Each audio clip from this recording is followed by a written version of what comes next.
Hello, I'm Edwin Newman. Welcome to the Lucy Jarvis Classics. Each of these unique programs allows us to enter a famous place never before seen by television cameras. Each has won many awards. Each was produced by an extraordinary woman whose hallmark is her ability to take her cameras where cameras have never been before. Lucy Jarvis, I suspect that the stories about these productions and how you made them are as interesting and exciting as the productions themselves. How did you get into the Louvre? Well, a better story, Ed, is how did we get out? How did you get out? We were locked in one night, and the experience gave us one of the best scenes, which you'll see later in the film. Well, I know, Lucy, the French were always reluctant to allow anybody into their museums to do any filming. How did you get in? Well, I not only had to convince President de Gaulle and André Malraux, who was then the Minister of Culture, I had to persuade the curators, who were so protective of their art, they didn't even like the public coming in. I convinced them if they allowed me to do the film, they wouldn't have to be bothered with the public. But when we got to Charles Boyer to agree to do the narration, he said, I will do it under one condition, that you have the script written as though I am a French lover making love to a beautiful mistress, and she is called the Louvre. And that's exactly how it came out. Did that give you any problems? No, not really. But we did have problems with the opening scene. It was the Winged Victory. We decided to pull back from that huge sculpture, but the floors were not straight, and the camera waved as though it were on the sea. What to do? Somebody suggested railroad tracks, but finally our burly French electrician said, Madame Jarvis, why don't you bring in a deux chaveaux? We have one outside. And I thought, my God, there's a piece of equipment nobody told me about. And I said, of course, bring it in. To my astonishment, 6 Frenchmen carried in a small French car. That was the deux chaveaux, which means 2 horsepower. He put the camera on the top, and when we finished this great opening shot, we turned around, and there was the curator of the Louvre, standing in his black tie with his wife and dinner guests. They had come in to show off this American crew doing a film of his Louvre. What was his reaction? He said, get that car out of here and never tell this story to anyone, and I haven't until now. Any other good stories? Well, yes, when the Nazis came to Paris, Goering, who couldn't wait to get his hands on the art, sent his soldiers into the Louvre to confiscate the paintings. But when they got there, they found nothing. Empty walls. The curator, Germain Bazin, and his people worked day and night to spirit every piece out of the Louvre and hid them in caves, in cellars, everywhere. They had one huge painting, it's in the film, so large that they had to paste it onto the ceiling of a famous Paris restaurant. And the Nazis dined there under it every night, never knowing it was there. Lucy, you have whetted our appetites. So let's visit that special place in Paris called the Louvre.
10 heures du matin.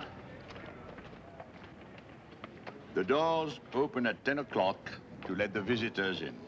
Scholars, architects, archaeologists, painters and sculptors, students, and of course, tourists. From India, from Portugal, Americans, Japanese, Arabians, Greeks, Italians, and even Frenchmen.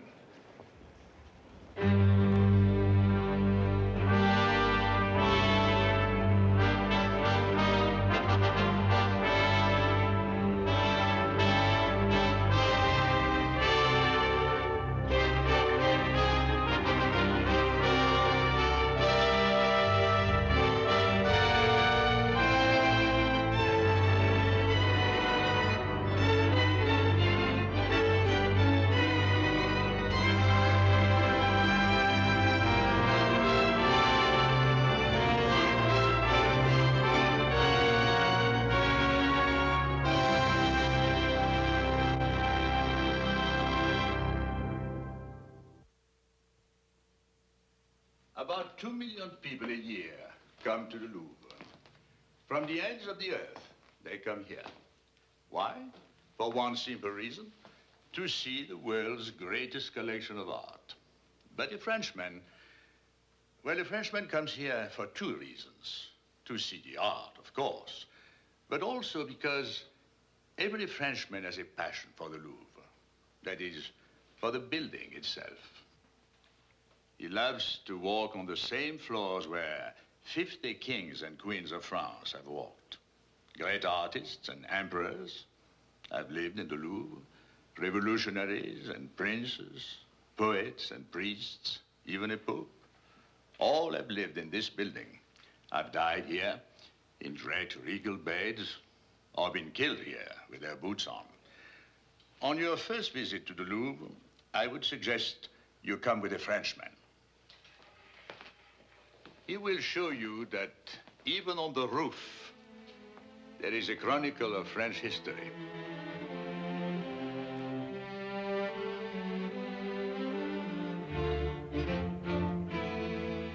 The roof itself is a gallery of art.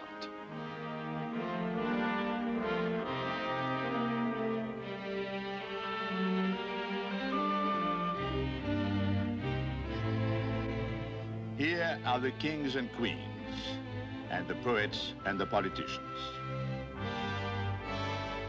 The Louvre is in the very center of Paris. The great landmarks of the city spread in a perfect circle around us. The Sacré-Cœur on top of Montmartre, the Cathedral of Notre-Dame, the Opera, the Eiffel Tower.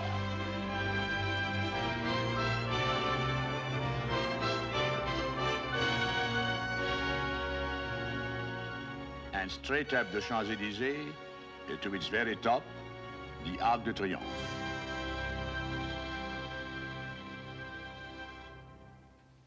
The Louvre has always been in the center of Paris. That is to say, it has been the heart of Paris for almost 800 years. Here is Paris today, and here is the Louvre. Here is Paris 200 years ago. There is the Louvre. Paris before the discovery of America. And this is the Louvre. Paris 600 years ago. And this is the Louvre. 700 years ago. And here is the Louvre. And Paris in the year 1190. It is necessary to go back that far to find a Paris without its Louvre. It was in that year that King Philip Augustus built himself a fortress, a place to keep his jewels, his dogs, and his prisoners of war. It was built so long ago that nobody knows where it got its name. What does Le Louvre mean? Nobody knows. It was built so long ago that there is nothing left of it. Nothing, that is to say, above the ground. But if you look in the cour carrée, the square court of the Louvre, the court where the children play today, the circle in the pavement marks the exact place where Philip built that fortress 8 centuries ago. Under that circle, under the museum today, the dungeon of Philip's fortress still exists. Here is where prisoners were chained and tortured.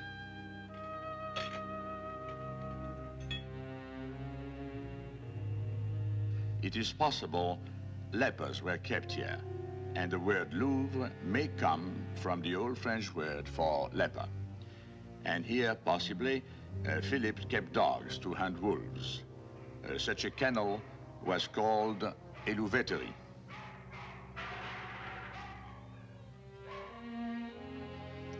Le Louvre. What a poetic word to descend from such meanings.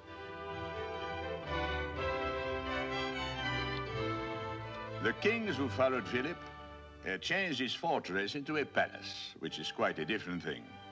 For 350 years, they added pretty towers and elaborate rooms as their pleasures became more elaborate, until there came an elaborate king who tore the palace down.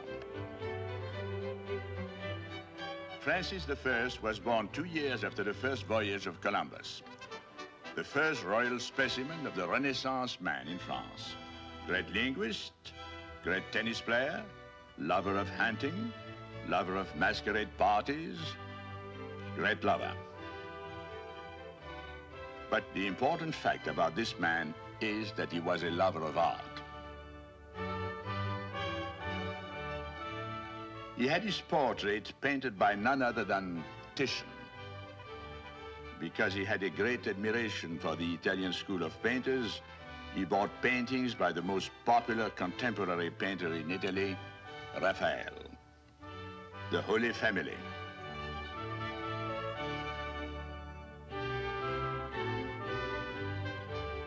Joan of Aragon.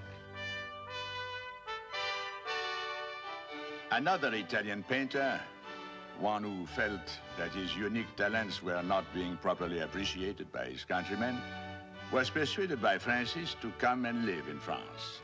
And legend has it that he died in the arms of Francis. He was called Leonardo da Vinci. After the death of the artist, Francis purchased several paintings from da Vinci's studio.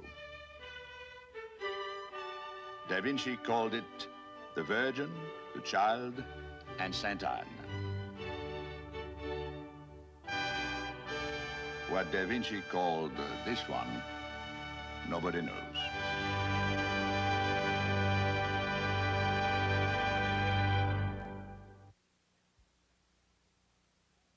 Henry II, son of Francis I. He rebuilt what his father had destroyed. But Henry had no great devotion for the pure Italian style. All his life, he would favor the embellishments of the French Renaissance. The H says, I, Henry II, built this. The 2 Ds above stand for Diana. Henry II inherited his father's appetites, but not his palate. Presented with 2 works by an Italian sculptor named Michelangelo, he promptly gave them away.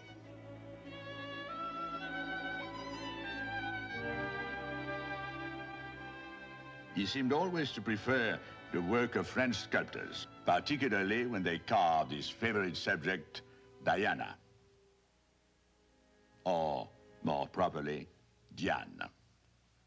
Perhaps Henry did not like Italian art because he was married to an Italian.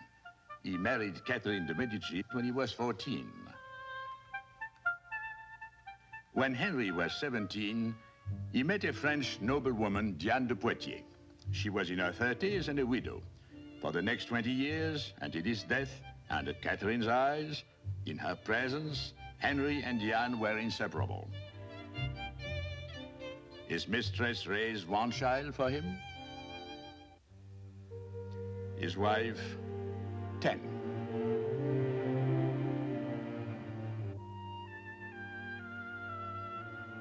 But it was his love for Diane which he proclaimed all over the Louvre.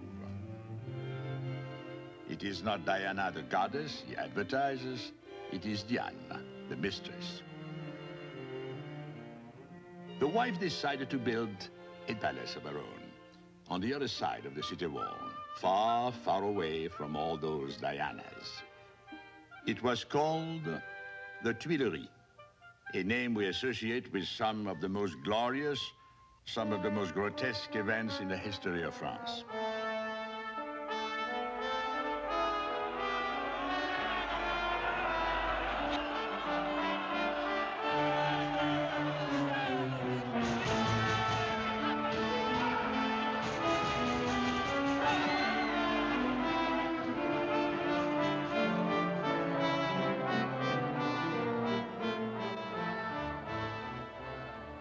Here is where much of the St. Bartholomew's Day massacre of the Huguenots took place.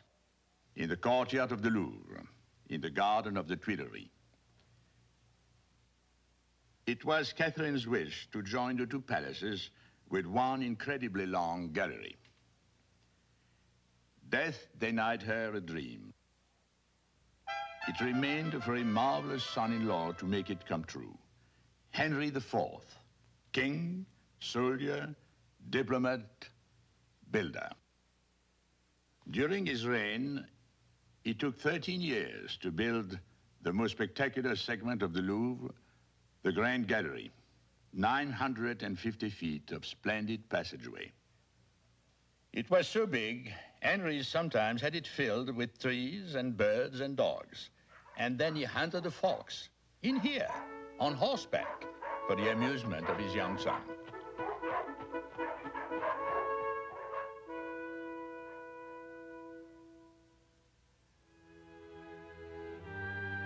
The ivory hand, a symbol of the throne which can be seen in the Louvre today, was beside Henry on his deathbed. After his death, his queen, Mary de Medici, issued an order to the Flemish painter Peter Paul Rubens, glorify me and my late husband in a series of paintings depicting my glorious career and his.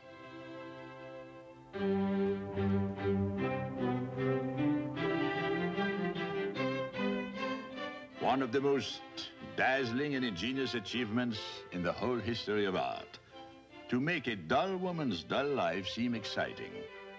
He put her everywhere in the company of gods and heroes and saints, all paying homage to Mary de Medici. There are 21 giant paintings. It took Rubens 3 years to paint them all. One of them, Mary did not like, so Rubens painted this one in 3 weeks.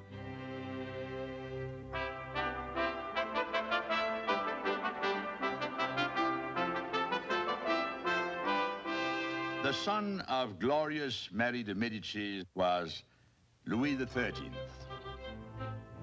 History remembers him mainly for 2 accomplishments. First, he continued the royal tradition of improving the Louvre.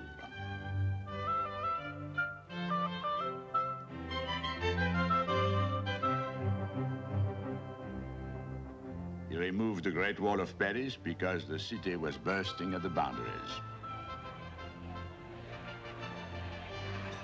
The Louvre in the 17th century was in the center of a growing, uncontrollable Paris. The main sewer of the city was the Seine itself. And in the summertime, when the stink was too much for fastidious royal noses, it was a habit of royalty to retreat to the country. One day, while Louis XIII was on just such a trip to the country, a great thunderstorm came up, and Louis was forced to turn back home to the Louvre. In those days, royalty traveled with its own furniture. Louis's bed had already been sent ahead. There was no royal bed left in the Louvre, except the bed of his usually neglected wife, Anne of Austria.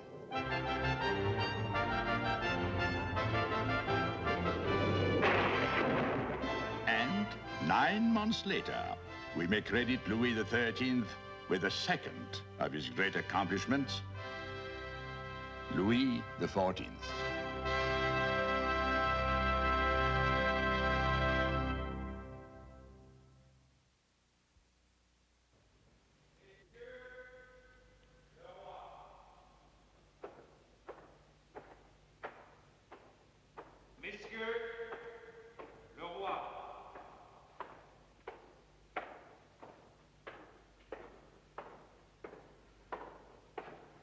Monsieur le roi.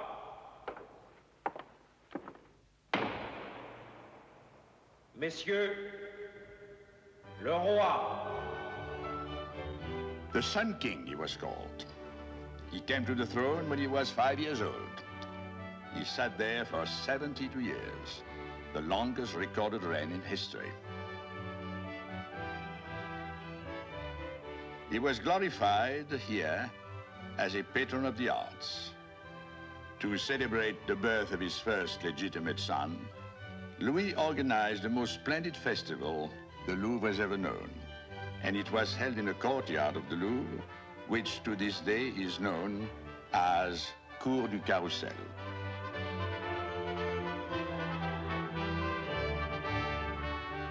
On any carousel, the lucky rider catches the gold ring.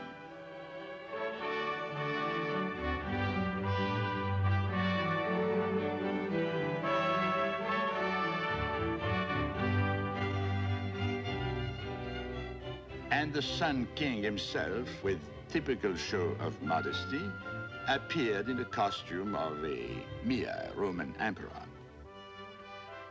Louis lived in the Louvre for 17 years. In that time, he finished the Cour Carrée, the square court. But the finest thing Louis ever did for the Louvre was what he did to the outside of the Cour Carrée, the colonnade.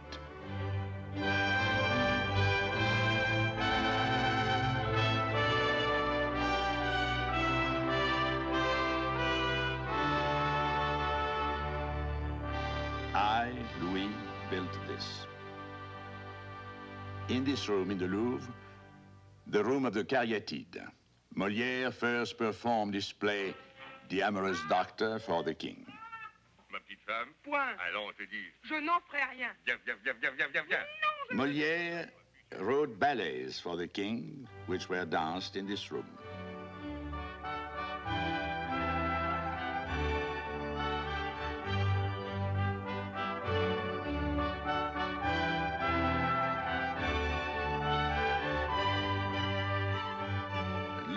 Bestowed upon the playwright Molière the most magnanimous of all personal favors. He dined with him. And the great patron of the arts did not neglect the art of painting. From all the schools of Europe, he bought and bought and bought. Carracci,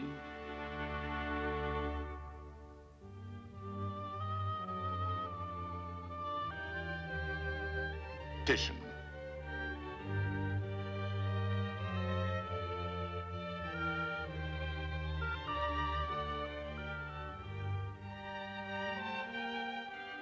Rembrandt,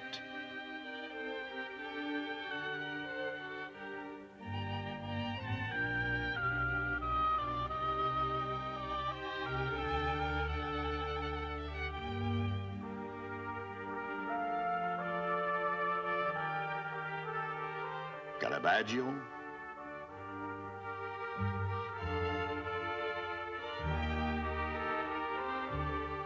Giorgione,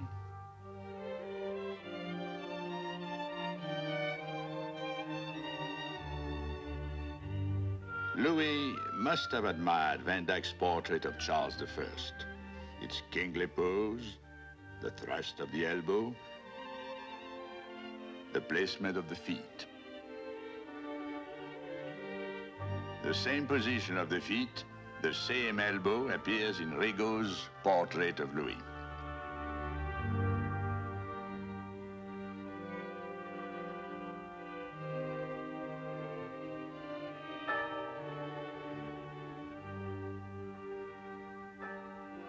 The great patron supported 6 palaces in his lifetime, 10,000 attendants in one palace alone.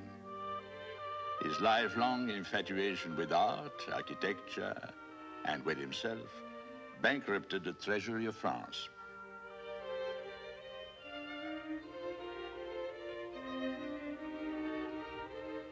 Exactly 76 years and 2 kings after Louis, the deluge. It was here, in the Cour du Carrousel of the Louvre, that the first guillotine of the French Revolution was set up.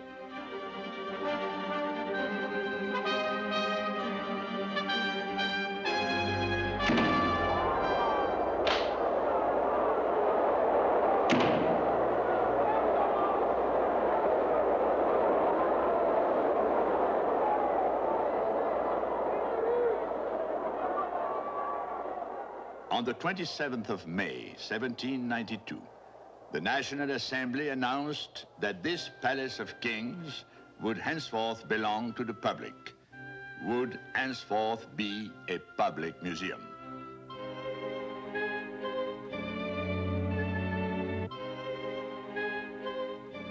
And thus it was for 6 years, until a new landlord moved into the Louvre. David painted him in the Louvre, the only portrait Napoleon ever posed for. Napoleon made additions to the outside of the building.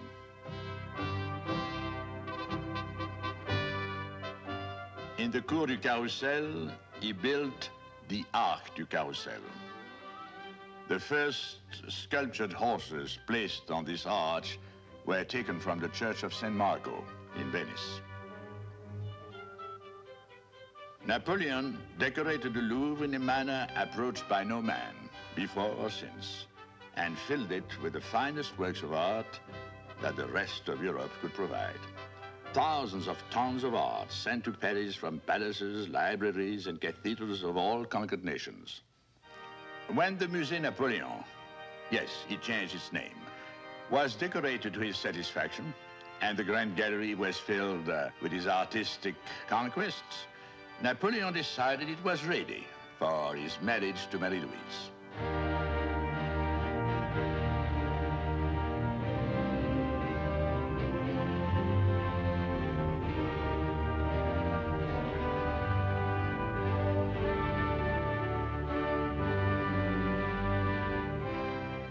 The Napoleonic splendor of the Louvre lasted for 12 years. It lasted until Waterloo.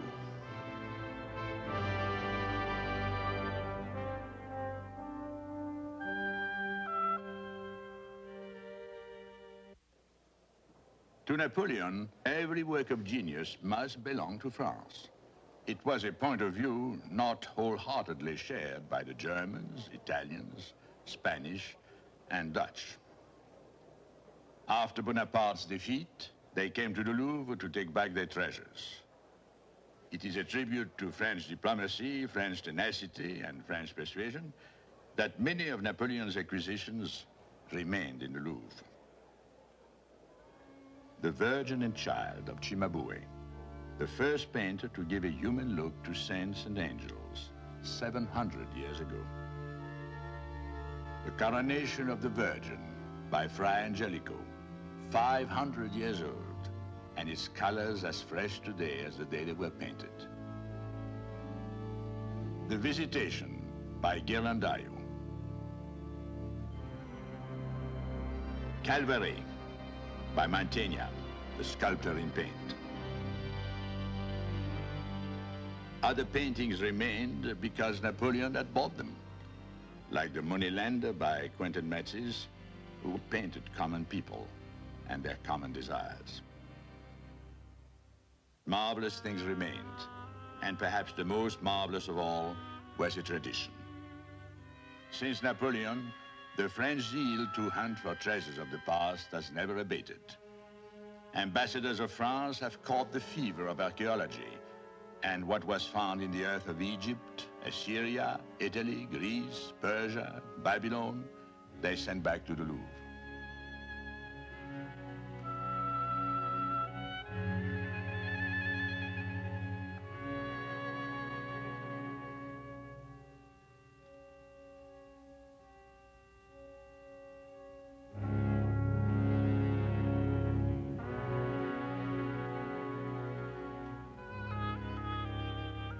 This one, from Egypt, is 4,500 years old.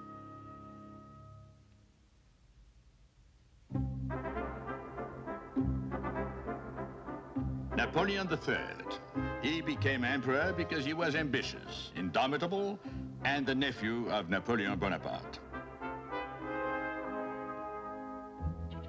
He and his Empress Eugénie were married in the Louvre. They were the greatest builders the Louvre has ever known. They did more building here in 5 years than all their predecessors had done in 700. Because he thought the Grand Gallery of Henry IV was not wide enough, not sumptuous enough, he tore down a large part of it and rebuilt it.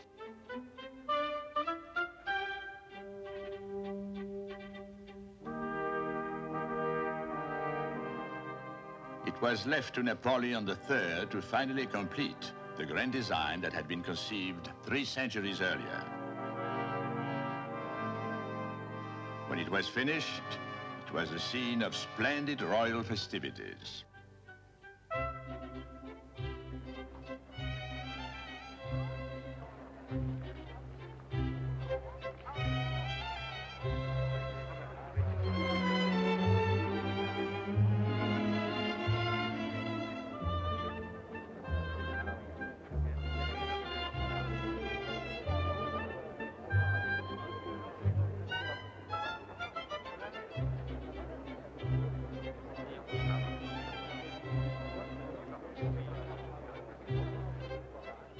Richness was the keynote of everything built by Napoleon III. Blazing Baroque richness, to show the world how rich was the French nation. The French taste, the French way of life. Richness was the keynote of French fashion, exemplified by the Empress herself.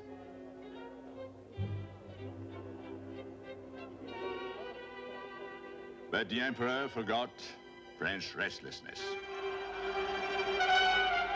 On the 4th of September 1870, the Communards attacked the Louvre. The Empress Eugénie was forced to flee. She had to run the entire length of the Louvre to escape the mob. While she was finding sanctuary, the Tuileries Palace was being consumed in flames.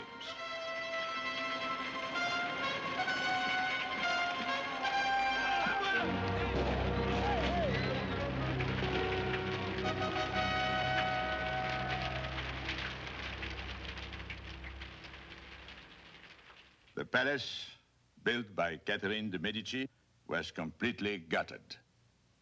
For 12 years, Paris looked on these unsightly stones, while the Chamber of Deputies argued whether to rebuild it or to remove it entirely. It was decided to remove it, so that when the Louvre moved into the 20th century, it would be more of a living part of the city than it had ever been before. Its windows would open on a colossal perspective along a way of glory. Its gardens would become one great park, one great playground, one great parade ground.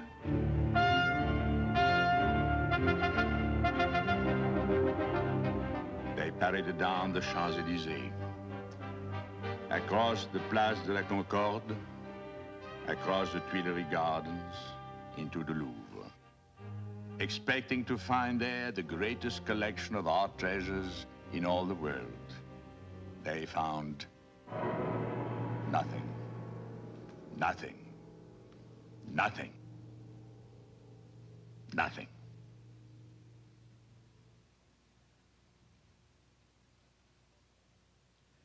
Months before the last war, While the heads of Europe were busily guaranteeing peace in our time, certain realistic Frenchmen were taking no chances.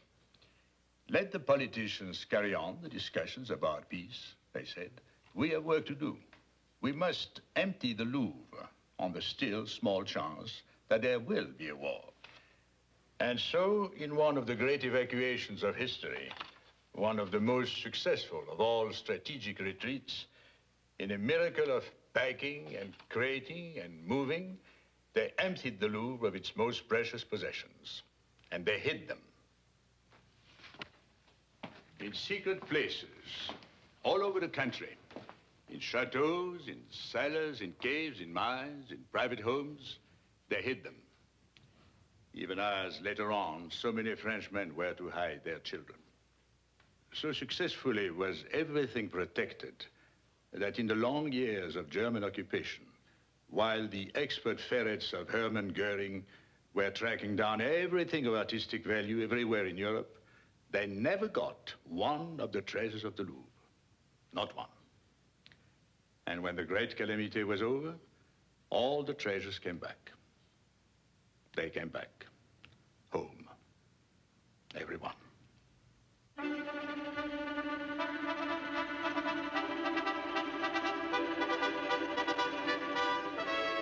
Immediately the war was over, inside and outside this building, they picked up what had been so rudely interrupted. The perpetual process of rebuilding and remodeling the Louvre was resumed.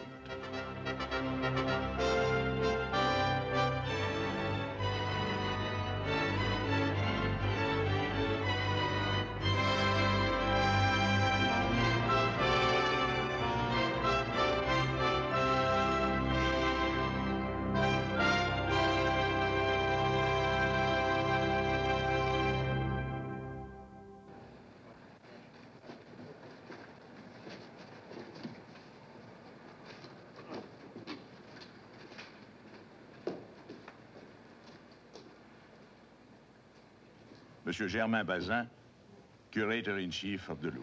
L'histoire de la France a traversé ce bâtiment, toutes les révolutions ont battu ses murs, les rois, les empereurs, les républiques même se sont succédés.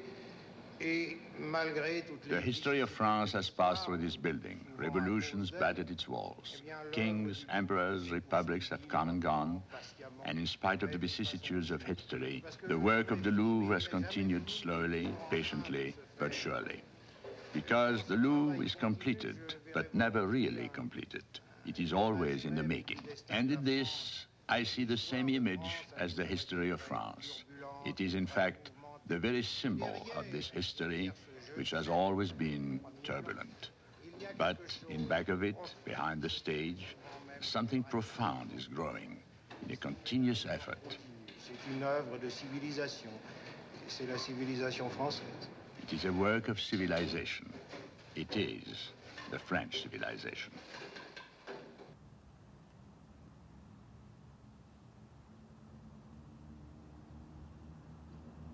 The art came back to the Louvre, and the people came back.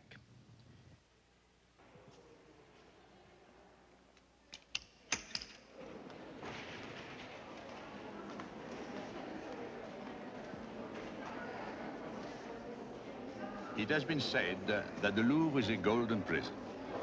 Every work of art in it is serving a life sentence. There are 300,000 of them. The Coronation of Napoleon and Marie-Louise by Jacques-Louis David.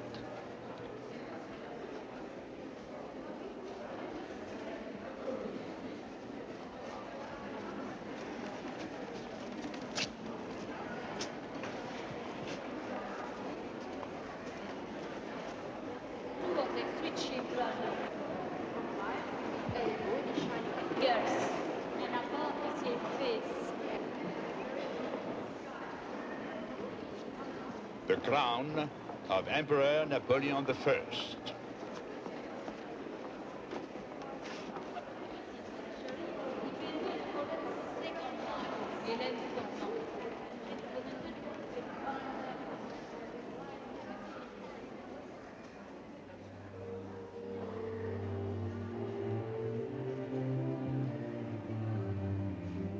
Millet's famous Gleaners.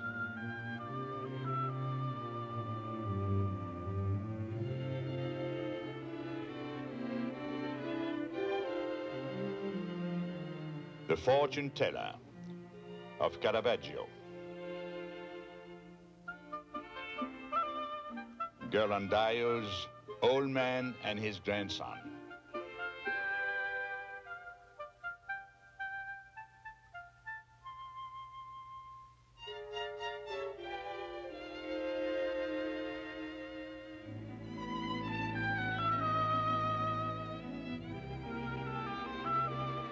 Velasquez in his portrait of the haughty queen, Mariana.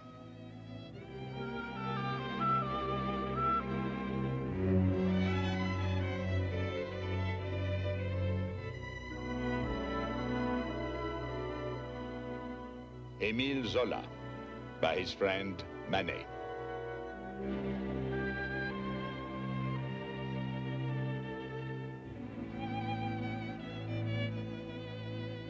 Olympia, also by Manet.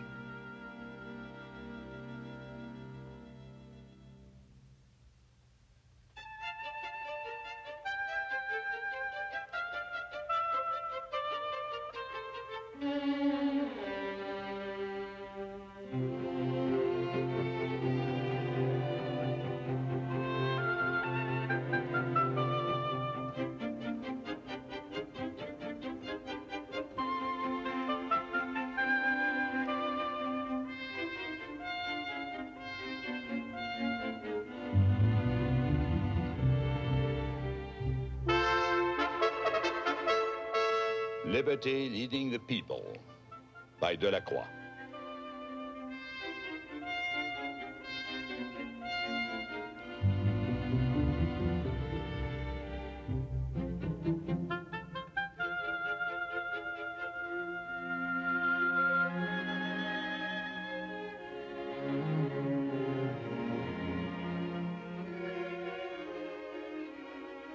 She is the lace maker of Jan Vermeer from Delft. The fingers, the lace, are the spokes in a wheel that has enchanted painters for centuries.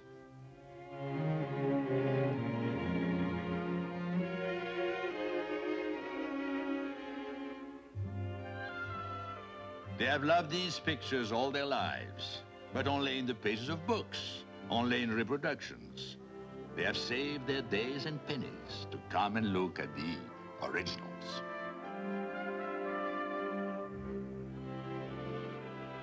And sometimes, like all lovers in the presence of the beloved, looking is not enough. One must touch. Ne touchez pas, s'il vous plaît. Every day at 5 o'clock, the museum guards announce closing time. En paire, s'il vous plaît. En paire. A custom of the Louvre which goes back a long time. To many visitors, it comes too soon. They must be persuaded to leave. Avançons, s'il vous plaît.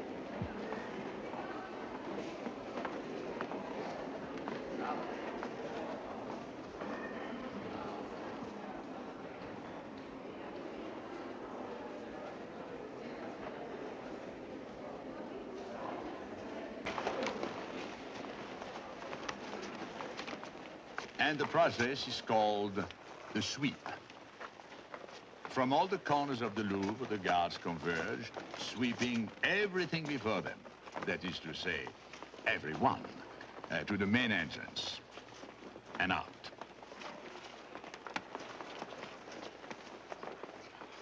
Of the millions and millions who have visited the Louvre, there must be many who leave with an identical dream.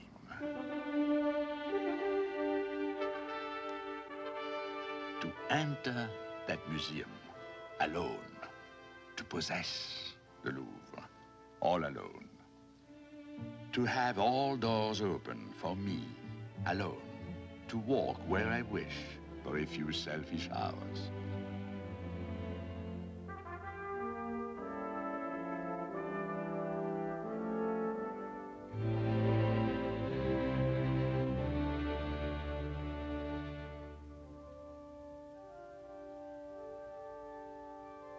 How many king's ransoms are in this room?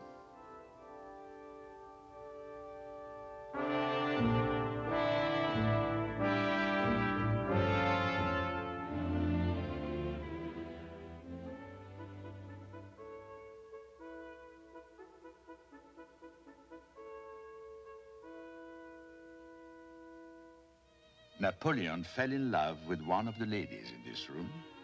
For 4 years, he kept her in his bedroom.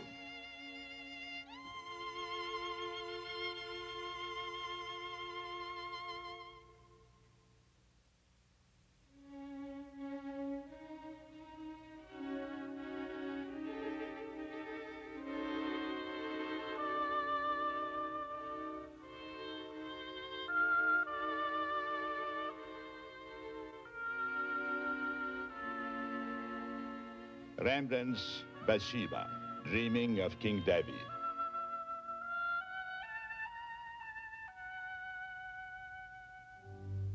As his own years increased, Rembrandt turned more and more to the Bible with a palette of pure gold.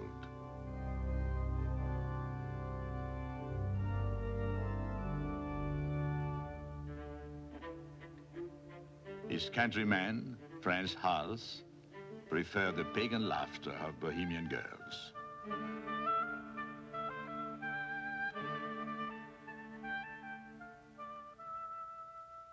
Madame Récamier was very beautiful, very rich, and very spoiled. Jacques-Louis David painted her hair light brown. Her hair was coal black, and she was proud of it. They disagreed, and he walked out. So, except for her face, the painting is unfinished.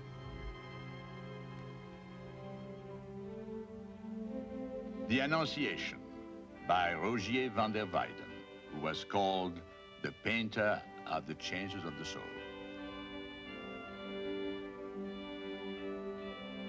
The Virgin and Chancellor Rollin by Jan van Eyck, whose eye was so precise he could see the leaves on the trees a mile away and the soul in the face up close.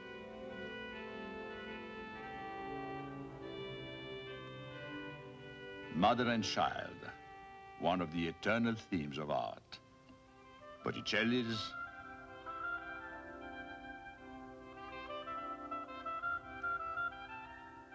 Mary Cassatt's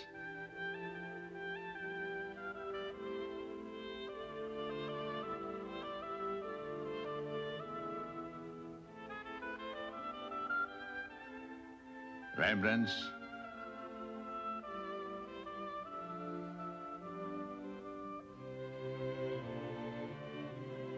Rubens.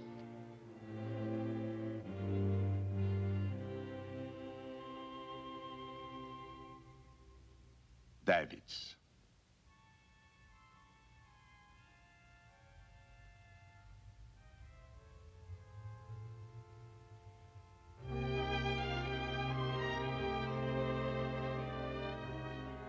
There is also one American painting in the Louvre. One.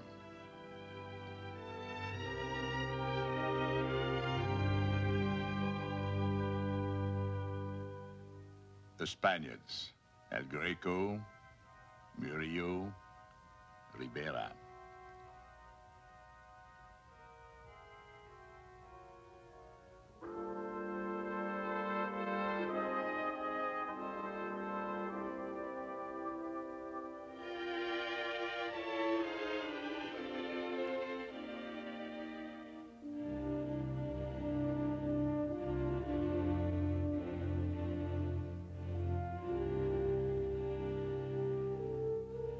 From a distance, he looks like a happy child.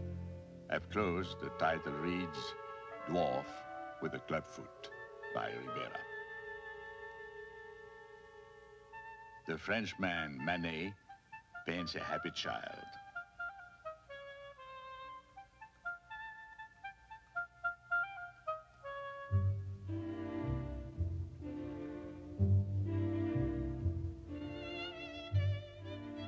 Degas, in one mood.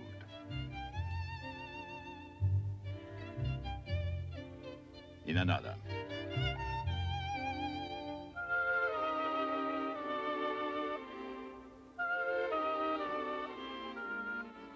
The ballet dancers were painted by Degas in his later years, when he was almost blind.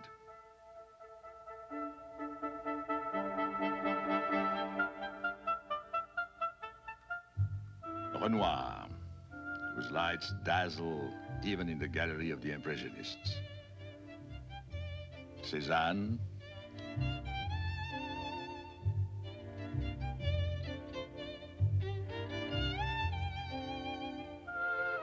Vincent van Gogh,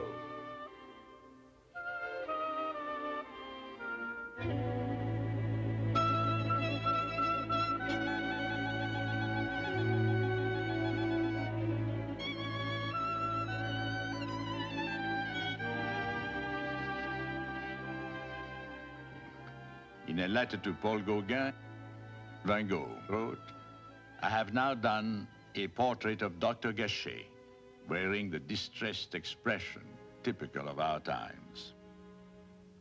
2,000 years separate Dr. Gachet from this portrait in stone of a Roman.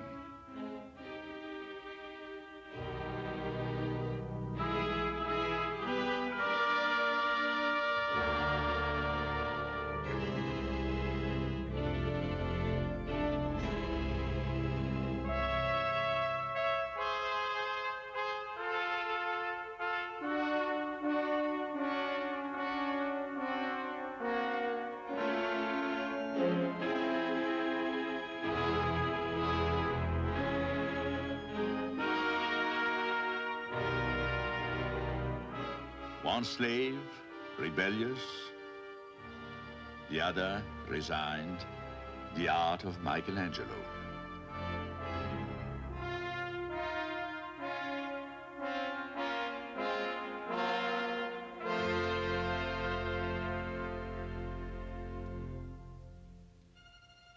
"15 centuries older than the slaves, Venus de Milo, in this same golden prison, the Louvre."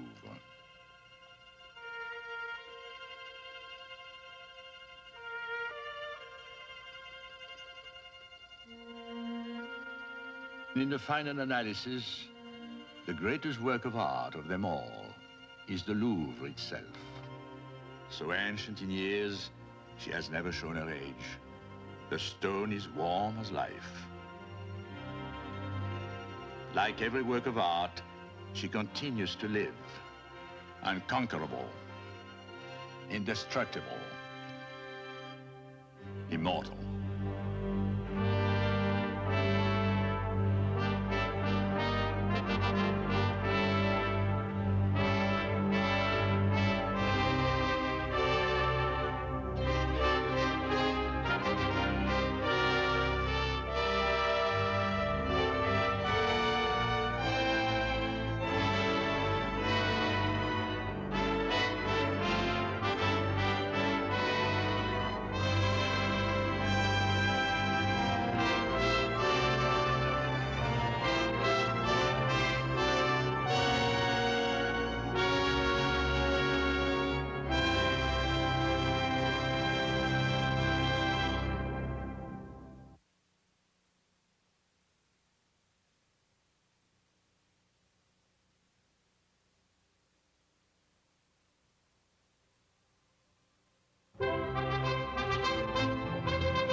This film not only was broadcast 3 times in 1 year in the United States, it was seen worldwide.